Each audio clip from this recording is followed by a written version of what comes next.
Ah, mga kalikot, dito daw po ay pag umuulan may dumadaan dito ng tubig. Ito kalikot, malagyan ko waterproofing, pero maglalagay po tayo dito sa taas. Yan. Kasi dito may pinagsinsilan.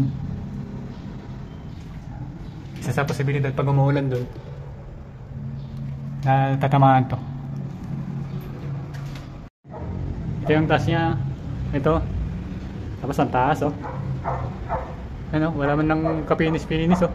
Hindi man ng pininis. May posibilidad dito naglilik. Kaya napunta sa ano, panel board. Oh. Hindi man lang pininis. Lalagyan natin ito ng waterproofing. Ayan mga kalikot, nakakit na po ako. Yan. Ito lang po ginamit ko hagdan sa papuntang bintana para makakayat. Tapos ito yung natin gagamiting waterproofing buisin to na hinaluan ng semento. Ito. Tapos ito naman natin gagamitin brush at roller.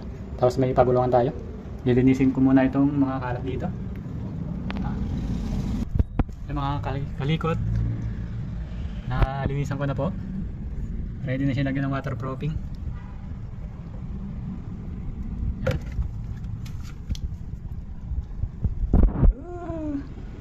Pag konting pagkakamali, may kalalagyan. Kaya ingat-ingat. Safety first.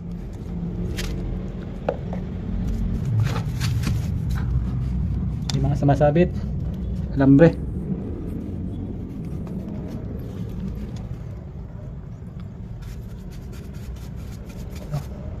Mga singit-singit natin lagyan. Mahusay. Another satisfied client.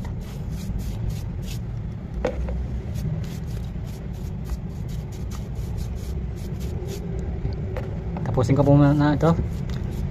Update ko kayo pag natapos na po. Yan mga kakakalikot na waterproofing ko.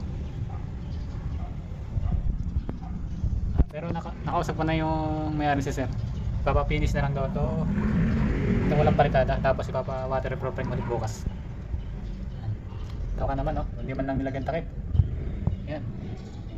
Pag umulan, tapos doon sa kabilang kwarto sa kaisami. Yan mga kakikot. Paputuin ko muna. Tapos bukas papalit sa dahan. Tapos waterproofing ulit. Yun ang gusto ni sir, kaya susundin natin. Paano mga kakalikot, maraming salamat sa pagpanood kahit walang kabuhay-buhay. Sige na po, bye bye.